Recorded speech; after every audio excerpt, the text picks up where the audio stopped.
My wife is lying in that hospital bed, faking her death. I rush over and slap her twice across the face, then call the organ donation department. I plan to give her my whole heart, but in my past life, all I did was grieve. I drank the water Monica handed me and passed out for 3 days and 2 nights. When I finally woke up, Lily had already been cremated. I did not even have time to grieve. The debt collectors came knocking. That was when I learned Lily had left behind tens of millions in unpaid debts. They took both of my kidneys. They forced me to work 24 hours a day to pay it all back. In just 10 years, I aged like a man in his 80s. And then, the wife I thought was dead for 10 years drove past me in a luxury car, arm around her lover. She smiled, tossed down $100, and called it a thank you for my sacrifice. I could not catch my breath. I dropped dead on the spot. Then, I opened my eyes. I am back on the day Lily had her heart attack. I stare at her lying there, under that white sheet, and I smile to myself. If you want to die, I will help you get there.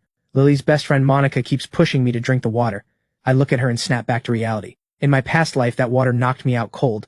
I am 100% certain it is drugged, just to make me miss Lily's cremation. I set the cup down. I ignore Monica's protests and walk straight to Lily's bedside. I pull back the sheet. Lily's cheeks are flushed. She is clearly breathing. In my past life, I was too broken to see it, too naive, too blind. I raise my hand, I slap Lily hard across the face. She does not flinch at all. She must have taken a sedative so I would not catch on. Monica screams. She thinks I have figured out Lily's act. Marcus, even if you're angry, you can't hit her like that. I keep going, pounding on Lily all over. Monica is on the verge of blurting everything out. I switch gears, heartbroken, desperate. I told you to stop staying up so late. I told you to go get a checkup. Why didn't you listen to me? How am I supposed to go on without you? Monica swallows hard. She is frozen on the spot. I do not waste time on her. I pull out my phone and make a call. Yes, I'd like to arrange an organ donation. She just passed away. Please come right away. Monica tries to stop me, but her position holds her back. She grabs her phone and fires off a text at lightning speed. The organ donation team arrives within minutes. Put on my most anguished face. My wife was always a kind soul. She's gone so suddenly. I want her life to live on and help others. Sir, that is truly generous. On behalf of those families, thank you. Which organs are you donating? I sigh. She died of a sudden cardiac arrest. I honestly don't know which ones are still viable. Just open her up, take whatever works. If nothing is usable, donate her body to a medical school for research. No, absolutely not. Lily never wanted to donate her organs. She told me herself. We have to respect her wishes. Monica, I am Lily's husband. This decision is mine to make. You and Lily are just friends with no blood relation. Who has the final say here? I think you already know the answer. And every minute you stall, the organs degrade further. You're a doctor. Don't you want to save lives? The donation team chimes in. That's right. Dr. Wang, please step aside. Like Monica would ever step aside. She is running around like a headless chicken. I just called. At least let her mother see Lily one last time.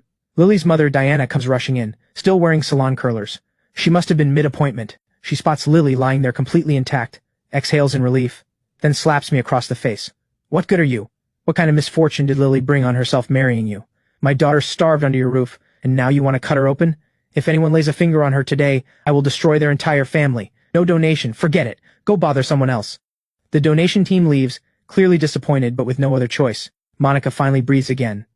She pulls the sheet back over Lily. Diana drops onto the sofa and points at me, unleashing a torrent of abuse. You worthless, rotten excuse for a man. Your wife is dead and you're not even grieving. Instead of giving her a proper burial, you want to slice her up for science? You want my daughter cut to pieces? If you love organ donation so much, donate yourself. Go die right now and I'll donate every part of you. I cover my face and let out a heavy sigh. Mom, I'm sorry. I was wrong. I just wanted to. Don't even think about it. Get out of my sight. I'm taking my daughter to the crematorium myself. I shut up immediately. Meek and obedient, I pick up the cup Monica brought me earlier and hand it to Diana. Diana does not suspect a thing. Between the stress and all that yelling, her throat is bone dry. She drains the cup in one go. Monica tries to stop her, but it is already too late. Less than 2 minutes later, Diana is out cold. The cold sweat Monica just wiped away comes rushing back. She stammers, Marcus, you're not going to try the organ donation again, are you? I shake my head. I lay Diana flat on the sofa. Of course not. Mom already said no. I'll respect that. Monica relaxes. Diana just fainted out of nowhere. Something might be seriously wrong. You should rush her to the emergency room. I'll handle Lily's cremation personally. I look at her with a half smile. You've got that backwards. You're the doctor, so you take care of the patient. I'm Lily's husband, so I handle the funeral. Makes sense, doesn't it? I call the crematorium right then and there and tell them to come immediately. Monica is frantic, shaking Diana over and over, but no matter what she does, Diana does not budge. She is out like a rock. When the crematorium staff wheel Lily away, Monica finally snaps. She grabs my sleeve, voice barely a whisper. Marcus, I think I just saw Lily move. I think we can still save her. I shove the death certificate in her face. Monica, Think before you speak. If Lily is somehow alive right now, your hospital is going to face serious liability, and you personally, what are you going to be held responsible for? This is called murder. This is called criminal negligence. Whether that hospital stays open, I honestly don't know. But you're going to prison, so think very carefully. Did you really see Lily move? Monica is a complete wreck. She has no idea how to fight back. I give a cold laugh and shake off her hand, follow the crematorium van out. Monica lets out a cry and scrambles to make a call. I glance at Lily lying on the stretcher and cannot hold back a smile. Then I notice Lily's fingers twitch. She must know what is coming. The sedative is wearing off. She is starting to wake up. Driver, please hurry. My mother-in-law is trying to take my wife's body. She wants to donate the organs, but I just want my wife to leave this world whole the way she came in. The driver gives a cheerful, "You got it," and slams the gas. In my past life, the day I ran into Lily on the street, 10 years had passed, yet her face had barely changed. Not a trace of time on her. Meanwhile, I threw myself in front of her car just to get her attention. I needed to confirm it was her. I wanted to pour out every year of longing. Lily squinted for a long moment before she barely recognized me. She smiled. "Oh, it's you. 10 years, and you already look older than my grandfather." Back then, my voice was hoarse and my back was bent. I did not look like a man in his 50s. I stuttered, "Lily, you were supposed to be dead. I faked my death to get rid of you." Lily never even finished her sentence, but what else was there to understand? If she had just asked for a divorce, I would never have refused. But divorce meant splitting half her assets with me. It also meant carrying the reputation of a cheating wife. Faking her death was a different game entirely. She could dump every debt on me, move all her assets, take on a new identity with nothing to fear, and walk openly into the arms of Sebastian. I was too furious to speak, but Lily seemed to be enjoying herself. She smiled and kept going. "You know, back then in that hospital, I could have called it off. I still remember the sound of your crying. I was genuinely curious. How does a grown man manage to cry like a honking goose?" Laughter poured out of the car. Hilarious, apparently. I clutched my chest and collapsed. Sebastian groaned from inside. "Babe, is he trying to scam us? Let's go." Lily yelled that I was bad luck, and they drove off, without a single look back. My last memory was watching that car disappear, then nothing but darkness. Now I stare at Lily's young, radiant face.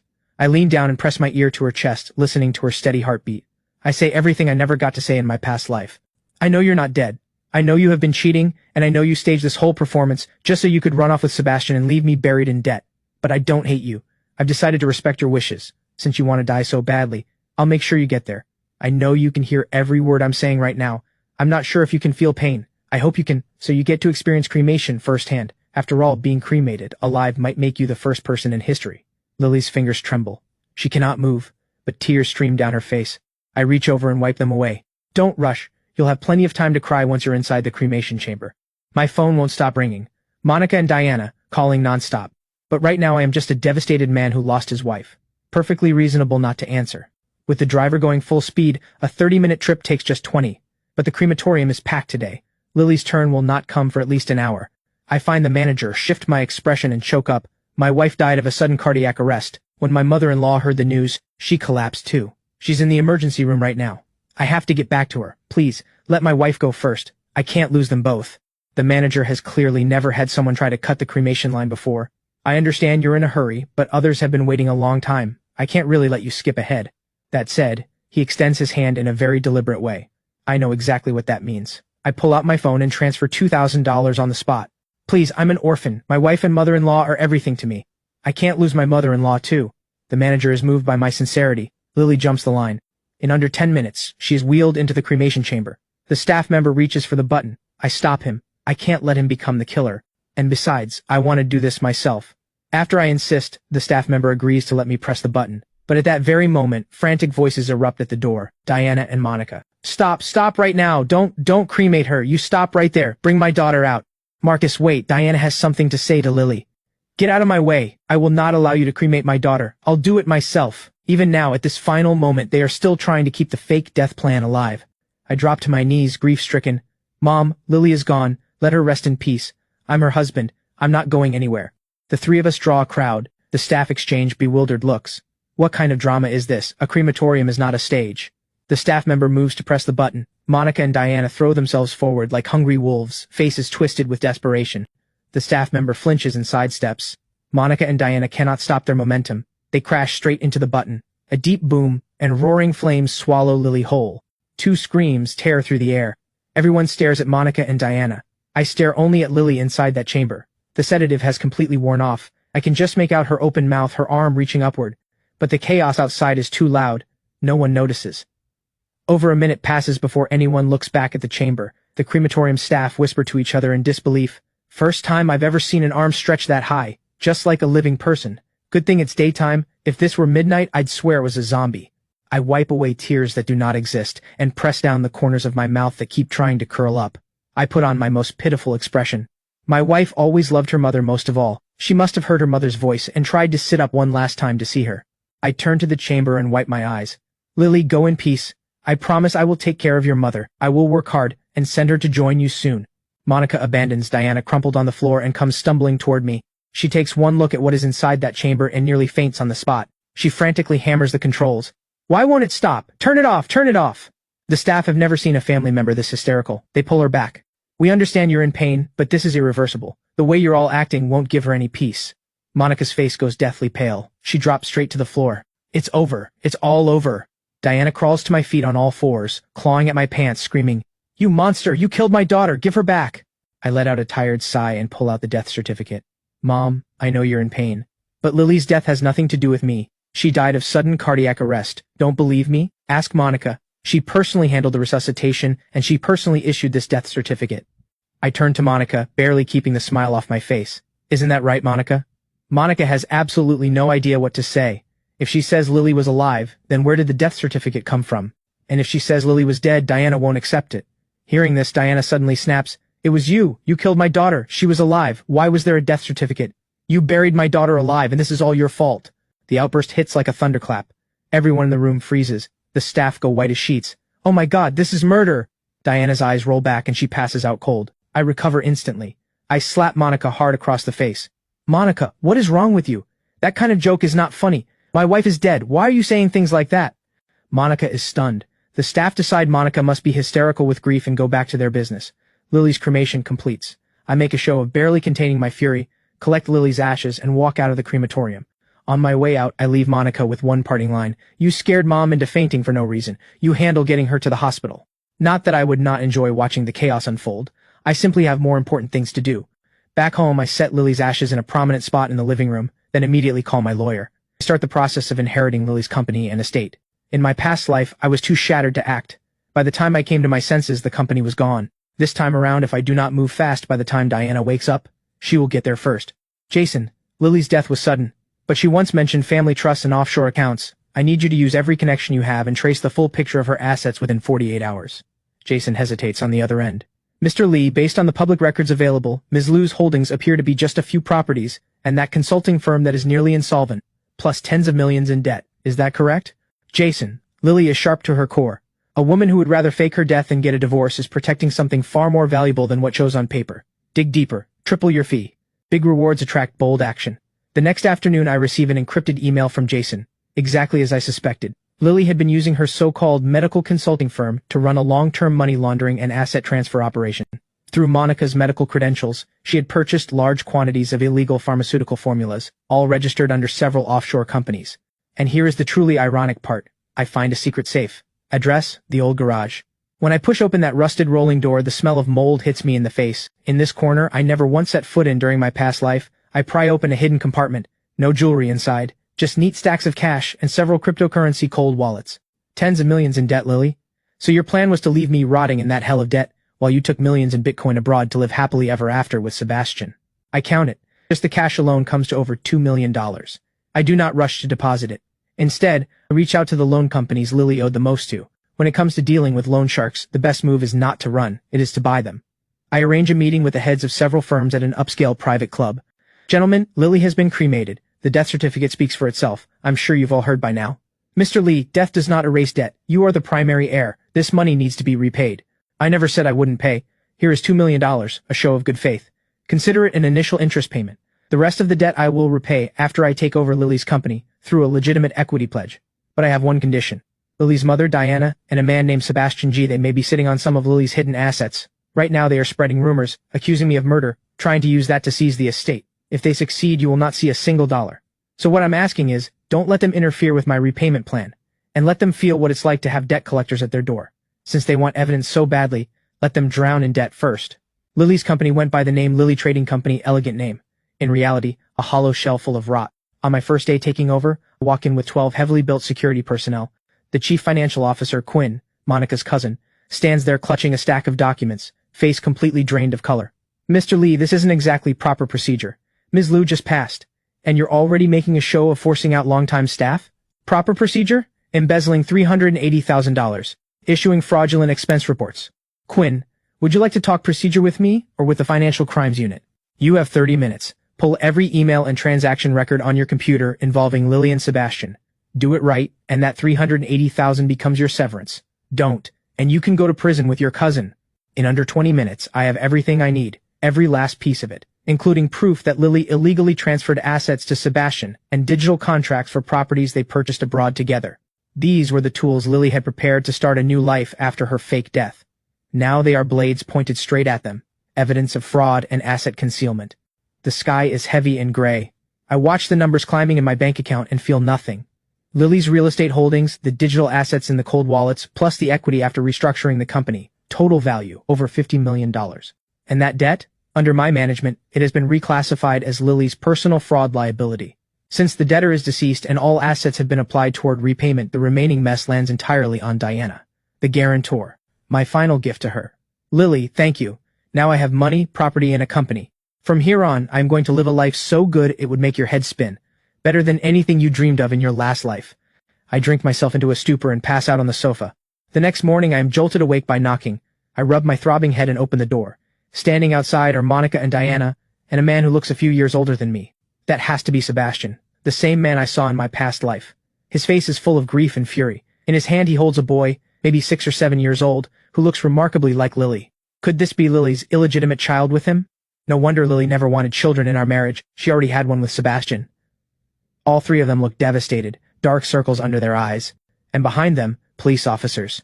Officers, this is the man who cremated my daughter alive. Arrest him. Cremate him too. Let him feel what it's like. I knew this moment was coming. I just did not expect it so soon. I let out a helpless sigh. Mom, please, can you not make jokes like that? Pull out the death certificate. Officers, this is my wife's death certificate. My mother-in-law cannot cope with the loss. I think grief may have affected her mind. This all looks fine. I sigh and continue. My wife and I were married for 3 years. We were deeply in love the entire time. When she passed, I could not bear the thought of her body deteriorating. So I arranged the cremation immediately. Was that wrong? Diana clutches her chest. That's a lie. My daughter couldn't stand you, you boring, worthless man. If Sebastian had been free to marry her back then, Lily would never have settled for you in anger. You did this on purpose. You cut the line at the crematorium. On purpose, just to get your hands on my daughter's estate and company. I confirmed it with the company yesterday. What do you have to say for yourself? I stare at her, disbelief written all over my face, eyes red, as if ready to bleed. Mom, you can scream at me all you want, but what Lily and I had was real. If we were not truly in love, how could I possibly be the sole heir of her estate? You say Lily was alive, then ask yourself, how could a hospital that size not tell the difference between life and death? Monica told me herself Lily was brain dead. Her heart had stopped beating. What living person fits that description? Diana gestures for Monica to speak, but Monica just stares at the floor. And no wonder. If she opens her mouth and admits the death certificate was fraudulent, the consequences for her would be catastrophic. Better to keep the lie going. The standoff hardens. Sebastian tugs at Diana's sleeve. Diana goes quiet. Sebastian sighs. Lily really did not die. I am Lily's boyfriend. We broke up years ago over a misunderstanding. Out of anger, she married you. This year I finalized my divorce and came to find her with my son. Lily knew she still loved me, so she decided to fake her death and leave you, but none of us could have imagined you would actually cremate her. Please don't blame Lily. She only did this because she did not want to hurt you. She's a good person. Now that Lily is gone, all we ask is that you accept this child and let him receive the inheritance that is rightfully his. I take a slow sip of water, then mimic Diana's tone. That's a lie. I know there was nothing between you and Lily. Lily's will doesn't leave you a single cent. So now you show up with some kid you found God knows where trying to smear Lily's name and grab her inheritance. Am I right? Diana nearly chokes with rage, but money keeps her composed. That's a lie. Lily and I were extremely close. This is absolutely Lily's child. I know it for a fact. I pull out Lily's will.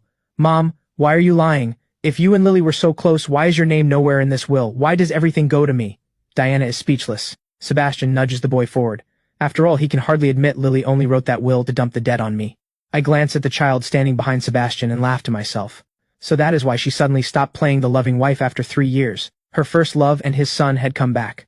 But honestly, I do not feel a thing. I have already died once. I keep my expression neutral. If you claim this child is Lily's, then show me proof. a legally recognized paternity test or a birth certificate. Sebastian and Diana exchange a look. There is no paternity test because the child was born at home, so there is no birth certificate either. But this child is Lily's. Officers, can you not see what is happening here? They knew my wife had already been cremated and deliberately showed up with the child to claim the inheritance. On top of that, they make wild accusations claiming I cremated my wife alive. Their story contradicts itself at every turn. Diana blurts out, I can do a DNA test with the child. If I'm confirmed as his grandmother, doesn't that prove he's Lily's? The officer shakes his head. That does not hold up. It only proves a family connection between you and the child. Your relationship to Lily cannot be established this way, and even if it could, it would not confirm Lily was your only child. I hold back a grin.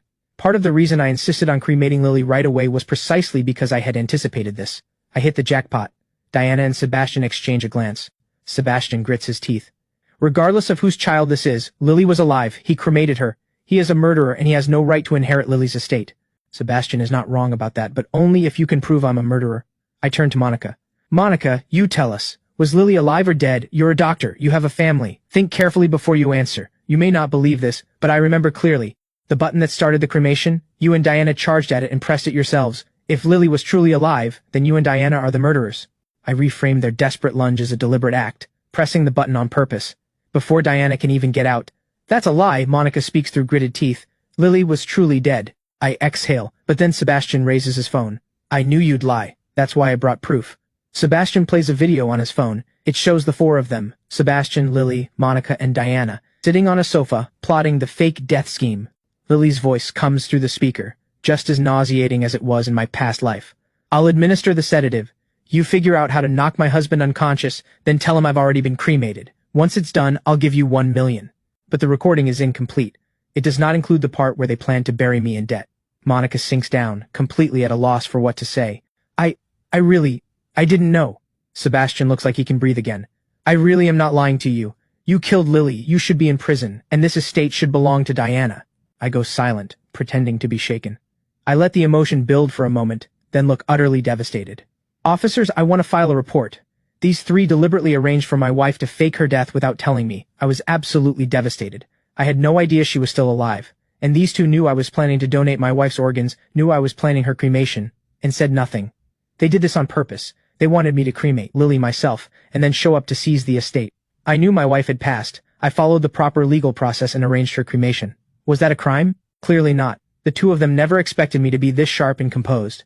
They thought that confronting me with the truth would make me fall apart, that I would crumble and let them lead me by the nose. But I have already died once. I am not the naive, foolish man I was in my past life. The moment I woke up, I had already mapped out every step of what comes next. My voice breaks with grief, throat raw with emotion. When I tried to arrange organ donation, Diana, you were right there. When you refused, why didn't you just tell me the truth? If all Lily wanted was a divorce, how could I have ever said no? It was you, all of you, who fed Lily this scheme, convinced her to believe your lies and made her choose to fake her death, turning me into the man who sent his own wife to the crematorium. How could you be so cruel? That's because Lily insisted. She needed you to truly believe it. So I could only block the organ donation. I could not say a word. Then what about this? On my way to the crematorium, you called me. That means you knew I was taking Lily to be cremated. I was too overwhelmed with grief to pick up. But why didn't you send a text? And by the time you arrived at the crematorium, Lily had not yet been cremated. So why did you still say nothing, and instead press that cremation button in front of everyone? Diana and Monica are completely speechless. But I know the truth. They were confident they could still pull it off. All they needed was to distract me for a moment, and the plan would have succeeded. No risk, no reward, right? The whole scene devolves into chaos with no resolution. Everyone is pointing fingers. The police have no choice but to bring us all in for questioning. But after several days of investigation, the picture is clear. I am a genuinely devoted husband who had no knowledge of Lily's affair. Never questioned her business trips or her late-night outings. I never touched her phone. Interviews with neighbors, friends, and colleagues all say the same. Security footage from our home during Lily's lifetime confirms it. We were an inseparable couple. Not a single argument on record. And the police have no way of knowing I was reborn. Based purely on the evidence, what kind of devoted husband would randomly murder his own wife? As for Diana, Monica, and Sebastian, their story is full of holes. They had countless chances to tell me Lily was alive, yet waited until after Lily was cremated to speak up. Monica and Diana in particular watched Lily go into that cremation chamber, stayed silent, and then pressed the button themselves. They claim it was an accident. But who is going to believe that? And on top of everything, the whole fake death scheme was outrageous from the start. The investigation concludes, I am nothing more than an innocent and heartbroken man who lost his wife. The other three are detained on suspicion of murder and taken into custody. After making bail, Diana and Sebastian refuse to let it go. They send people to confront me every few days. I try the building management, then the police, but they are like a bad rash that just will not go away. Finally, I use Lily's estate to hire 100 bodyguards. I give them standing orders. Anyone who comes to cause trouble, other than those two bold-faced troublemakers, everyone else gets beaten to the ground. We'll pay the damages. Simple as that. With money firmly in hand, Diana and Sebastian personally stay unharmed, but anyone else they manage to recruit ends up paying for it, keeping the hospital's emergency ward busy for a solid month. Eventually, no matter how hard Diana and Sebastian push, no one is willing to join their cause. Burning with impotent rage, they resort to glaring at me like they can kill with a stare. I love every second of it.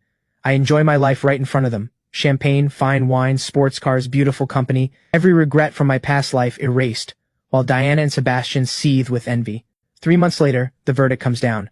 All three are convicted of murder and sentenced to life in prison. When the police arrive with the arrest warrant, Diana puts on a spectacular performance. She climbs out onto the balcony and threatens to jump, screaming that I murdered my wife, that I am worse than an animal, that I will rot in hell, that the police are corrupt, that lives mean nothing to them. A crowd gathers below. Diana seems to think she has found her audience. She tries to whip the crowd into her corner. She puts on a dramatic performance, tears streaming down her face. Then a full hour later, someone in the crowd calls out lazily, "Are you jumping or not? Just performing for us. Some of us have places to be." Diana explodes with fury and lurches forward, but her foot slips, and she goes over the edge. A sickening thud, and she is gone. Monica does not fare much better. Once everything comes to light, her husband divorces her immediately, takes the children, and orders them to cut all ties with Monica forever, to never call her their mother again. Before the police even arrive, Monica comes to me more than once, begging. She asks me, for the sake of what we once were, to write a letter of forgiveness. She says she will do anything at all, if I will just spare her. She cannot bear to lose everything, her family, her home, her future. But in my past life, when I lost everything, who showed me any mercy? You reap what you sow, you face what you made. The last time she comes, she strips herself bare in front of me. I give a cold smile and have all 100 bodyguards throw her out. I later hear Monica attempt suicide in prison several times, none of them successful. As for Sebastian, his approach is almost laughable. He tries to play the family card. He tells me the child is innocent. He says that since I loved Lily so much, how could I possibly let her child lose both parents and grow up an orphan? He adds that the boy is sharp, smart enough to one day help me run the company. As for himself, Sebastian says he is not greedy. As the child's biological father, all he asks is a few $1,000,000 to live comfortably, and he promises to disappear from our lives forever. So I smile and tell him, the orphanage is already arranged. The child will be fine. As for you, Lily must be lonely down there. You should keep her company. Sebastian erupts in a rage of curses. I walk out of the police station laughing, leaving every piece of the past behind. When it is all over, I let all 100 bodyguards go. I give each of them a generous severance package. But one of them, a female bodyguard, stands out. She was dedicated and reliable every single day. Her personality clicks with mine perfectly, and she is stunning. But more than that, I see something rare in her, loyalty. So I sell the old apartment, use the inheritance Lily so generously left me to buy a bigger place in a better neighborhood and move in, just the two of us. As for Lily's ashes, I keep them close, because I believe there is something watching from above, and I want Lily to have a front row seat to just how good my life has become. Mr. Lee, what are we doing next? Ava, fierce-eyed, impossibly beautiful, is somehow shy at this moment. She stands behind me, fidgeting with her hands. I smile. Simple. We start a family, and we go big.